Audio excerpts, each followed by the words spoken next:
No niin. Ei, kato, käsi on nyrjähtänyt. Ei, kato, mä punnertaisin muuten, mutta kun me leivoin noita Karjalan piirakoita, niin meni ihan käsi sijoiltaan.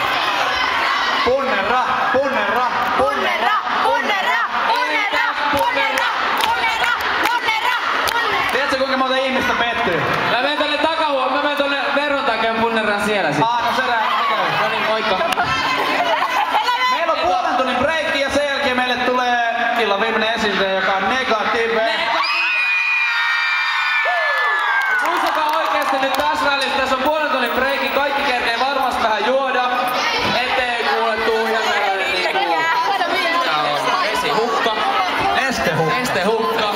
Vesihukka, nestehukka. Muistakaa vähän nyt juoda ja käydään vessassa ja ulkona ja tuulettumassa, niin sit jaksatte hyppiä Negativeen vielä tässä. Tulkaa noin puolen tunnin päästä takaisin, sit jatketaan biletystä.